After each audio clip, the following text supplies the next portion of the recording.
अब हम घुसते हैं संविधान के अंदर कि संविधान के अंदर राष्ट्रपति से संबंधित या कार्यपालिका से संबंधित जो बात की गई है, जो दृष्टांत दिए गए हैं, जो उल्लेख किए गए हैं, जो उनकी व्याख्या की गई है, वो अनुच्छेद 52 से प्रारंभ होती है।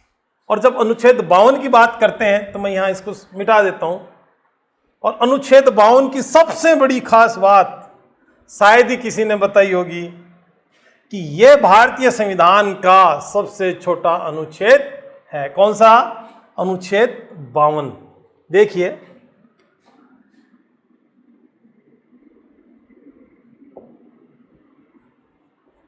भारतीय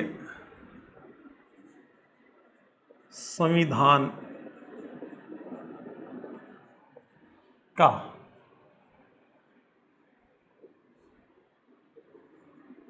सबसे छोटा अनुच्छेद। तो प्रश्न निकल के भी आ गया और प्रश्न बन भी गया कि भारतीय संविधान का सबसे छोटा अनुच्छेद हम किसे कहते हैं। तो भारतीय संविधान का सबसे अनुच्छेद छोटा जो है वो है अनुच्छेद 52, जो क्या कहता है? भारत का एक राष्ट्रपति होगा। भारत का एक राष्ट्रपति होगा। ये लो साहब, ये तो इतनी बात करता है। क्या बात करता है? कि भारत का एक राष्ट्रपति होगा साहब, हम भी मानते हैं भारत का एक राष्ट्रपति होगा, जिसके लिए राष्ट्रपति, प्रधान और कार्यपालक प्रमुख के शब्दों के साथ उल्लेख किया गया था। अब देखिए, अनुच्छेद 53 आता है यहां पे। अनुच्छेद 53 क्या कहता है? कि संघ की समस्त कार्यपालिका शक्ति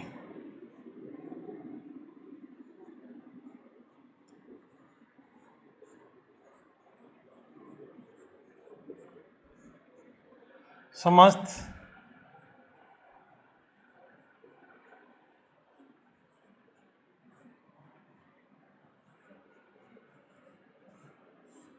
शक्ति किसमें निहित होगी? राष्ट्रपति में निहित होगी।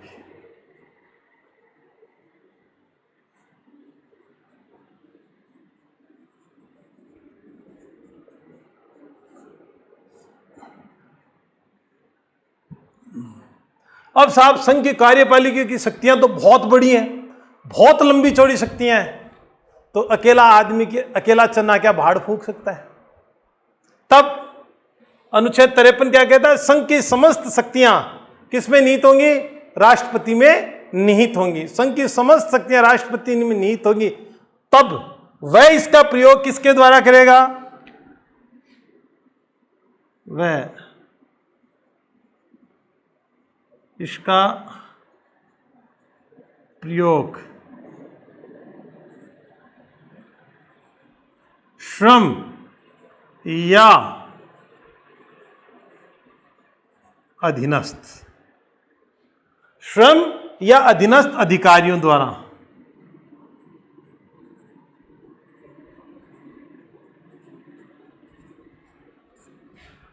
देखिए, एक नाम आता है स्वयं और एक नाम आता है अधीनस्थ। अब अधीनस्थ में कौन है? उपराष्ट्रपति आ गया, कार्यपालिका का प्रमुख राष्ट्रपति। कार्यपालिका में शामिल कौन है? उपराष्ट्रपति, प्रधानमंत्री, मंत्रिपरिषद और महान्यायवादी।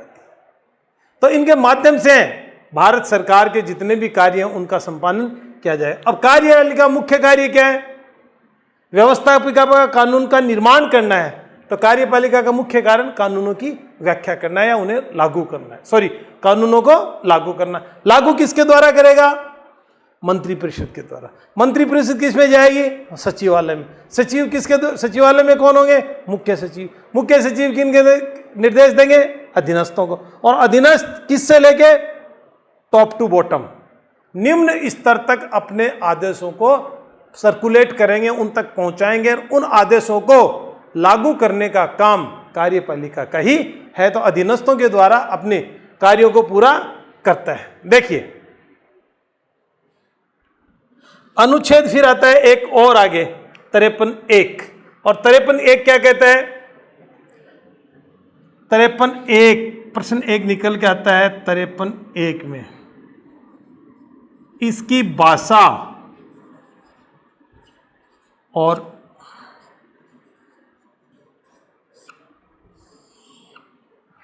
कौन सी संघ की समस्त कार्यपालिका शक्तियां राष्ट्रपति में निहित होगी, इसका प्रयोग स्वयं या अधीनस्थ अधिकारियों के द्वारा करेगा। यह भाषा जो है ये किस अधिनियम से काफी मिलती जुलती है? भारत शासन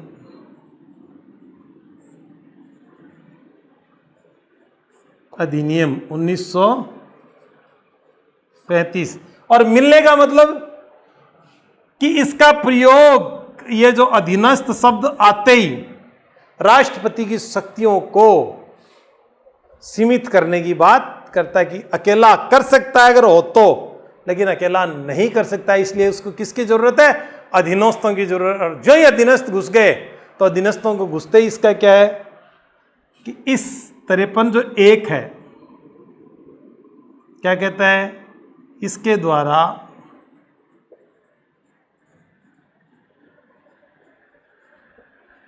संविधान राष्ट्रपति की शक्तियों की सीमा तय कर देता है साहब।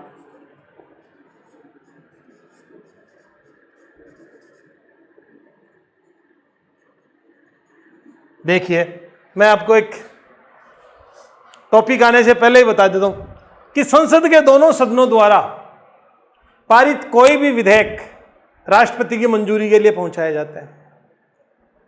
राष्ट्रपति के पास निषेधाधिकार है। राष्ट्रपति चाहे तो उसे स्वीकार कर सकता है, राष्ट्रपति चाहे तो उसे अपनी जेब में रख के सत्र समाप्त होने तक उसका इंतजार कर सकता है। लेकिन राष्ट्रपति ने अपनी राय के साथ उसे मंजूर नहीं किया और वापस सदन को लौटा दिया, और सदन ने अपनी वही प्रक्रिया अपनाते हुए अपने वापस उस विधेयक को राष्ट्रपति के पास पहुंचा दिया, तो राष्ट्रपति को बिना उसे पढ़े, बिना उसे समझे, बिना उसे देखे हस्ताक्षर कर देने पड़ते हैं, क्योंकि वह उसे पुनः नहीं भेज सकता। इसका मतलब राष्ट्रपति किसके अधीन आ जाता है? राष्ट्रपति संविधान के अनुच्छेद 53 के अधीन वह अपने अधीनस्थों के अनुरूप ही कार्य करने के लिए बाध्य होता है। अब देखिए आगे, जब राष्ट्रपति की इतनी सी बातें होती हैं तो इसके बाद जब हम बात करते हैं तो एक अलग तरीके से राष्ट्रपति की व्याख्या, पद की व्याख्या करने का दिमाग चलता है।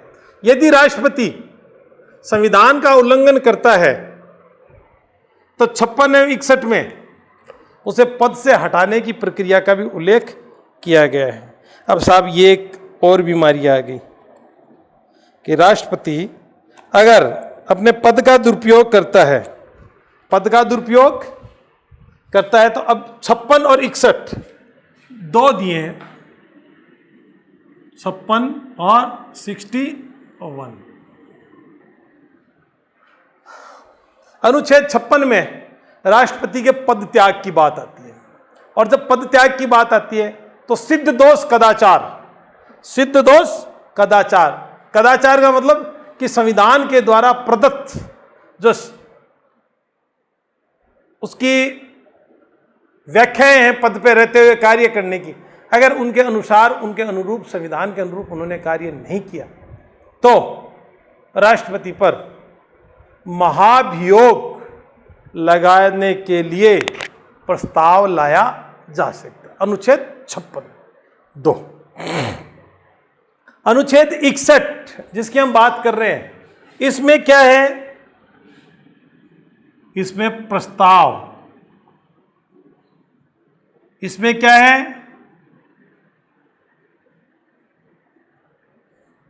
कि महाभियोग लाने की प्रक्रिया क्या होगी, राष्ट्रपति पर महाभियोग लाने की प्रक्रिया क्या होगी। आपकी जिज्ञासाएं रहती होगी, जब 61 पढ़ेंगे तब पूरा महाभियोग मैं समझाऊंगा आपको, क्यों कि वहां आपको बहुत सी चीजें जो जिज्ञासावश जानने को मिलती हैं, और कई सी ऐसे बातें हैं कि यहाँ मैं आपको बताऊंगा तब आप ये कहोगे कि सर ऐसा थोड़ी होता है, आपको तथ्यात्मक रूप से।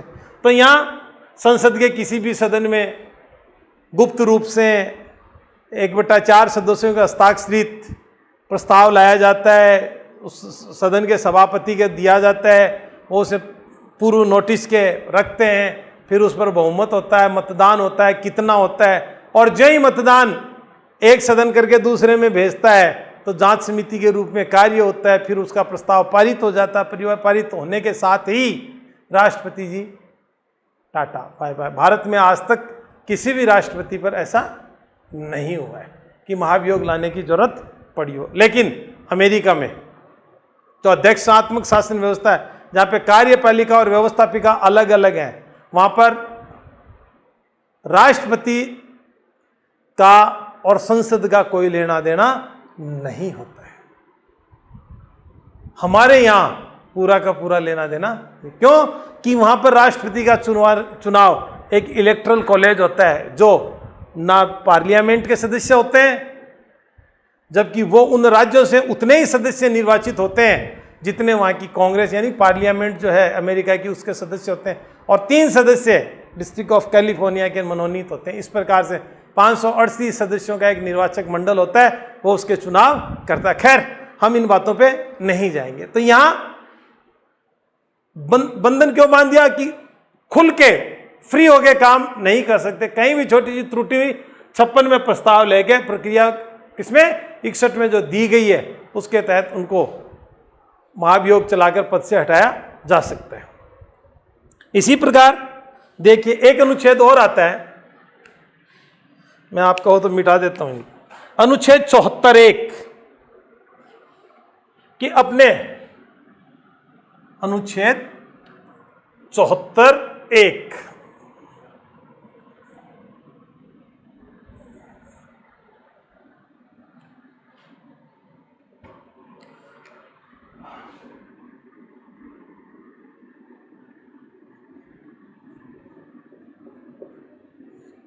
क्या करता है कि राष्ट्रपति जब नाम मात्र का शासक है और राष्ट्रपति साइन भी करता है, मोहर भी लगाता है, तो राष्ट्रपति द्वारा किए गए कृत्य किसकी सिफारिश और मंजूरी से होते हैं? लाजमी सी बात है, कार्यपालिका का प्रमुख तो यह है, लेकिन वास्तविक कार्यपालिका कौन है? मंत्रिपरिषद है। और मंत्रिमंडल के जो निर्णय होते हैं वही राष्ट्रपति के समक्ष आते हैं। तो कहने का मतलब यह है, यहां पर स्पष्ट है कि अनुच्छेद 74(1) में उपबंध है कि अपने कृत्यों का प्रयोग अपने कार्य किसके अनुसार? अपने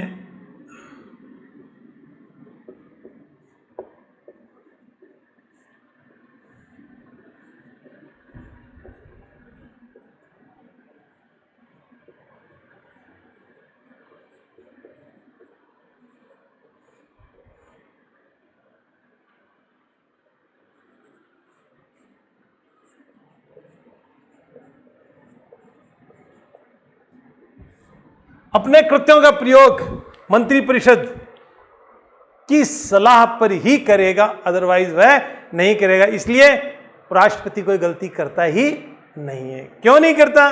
कि राष्ट्रपति द्वारा लिए गए तमाम निर्णय मंत्रिपरिषद की पूर्व स्वीकृति के अनुसार लिए जाते हैं। इसके लिए एक व्यवस्था और दी गई है, अनुच्छेद 78। प्रधानमंत्री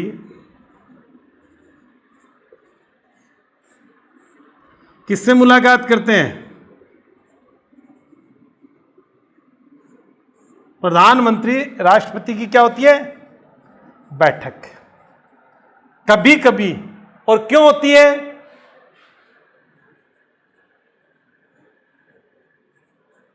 मंत्रिपरिषद के निर्णय से अवगत कराने के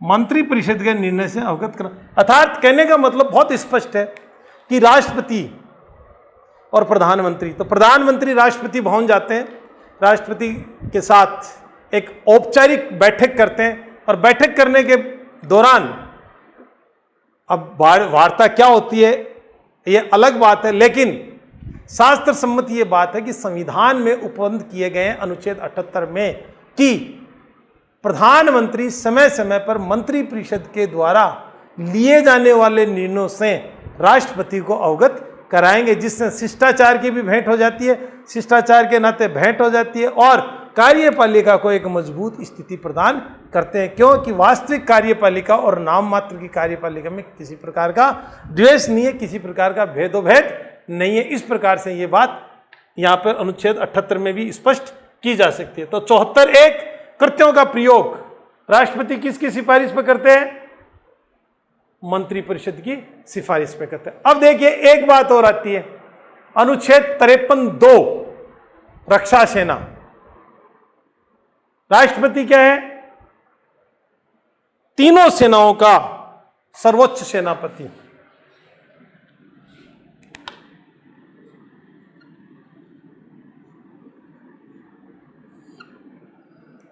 तिरपन 2 थल, नभ और जल। इसका जनरल होता है, इसका एयर चीफ होता है और इसका एडमिरल होता है।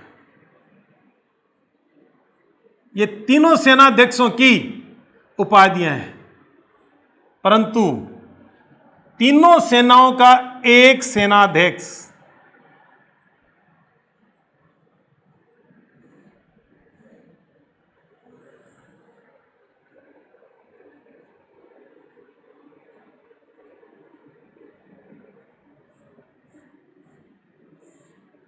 राष्ट्रपति होता है। और राष्ट्रपति जी यहां पर तीनों सेनाओं के अध्यक्ष होने के साथ ही साथ अपनी सैन्य शक्ति का प्रयोग किस प्रकार करते हैं कि संविधान और संसद ने या संविधान और संसद द्वारा निर्मित कानून के द्वारा उसका प्रयोग करते हैं, अर्थात संसद द्वारा निश्चित किए गए, अर्थात संसद द्वारा निश्चित कानून के अंतर्गत 53(2) में तीनों सेनाओं के अध्यक्ष होने के कारण वो अपने अधिकारों का प्रयोग संसद द्वारा निर्मित जो कानून है उन कानूनों के अंतर्गत रहते हुए ही अपने उन अधिकारों का प्रयोग करते हैं और तीनों सेनाओं के सेनापति होने का कर्तव्य का निर्वहन करते हैं। अब देखिए एक और, सेनाध्यक्ष की नियुक्ति।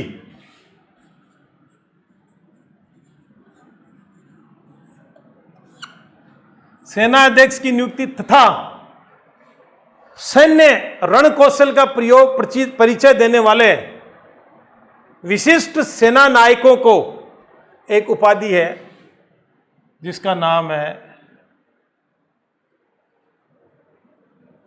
Field marshal. इनकी नियुक्ति भी किसकी? सेनाध्यक्ष की नियुक्ति और फील्ड मार्शल की नियुक्ति भी भारत के राष्ट्रपति के द्वारा ही की जाती है, और वह भी किस आधार पर? मंत्रिपरिषद के द्वारा रिकमेंड किए जाने के आधार पर ही ये किया जाता है।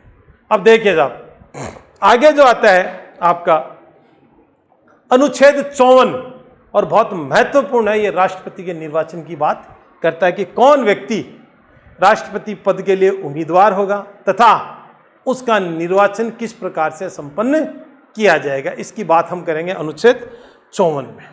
तो अनुच्छेद 54 भारत के राष्ट्रपति के लिए हमें निर्वाचन की व्यवस्था बताता है, जिसमें उसकी प्रक्रिया,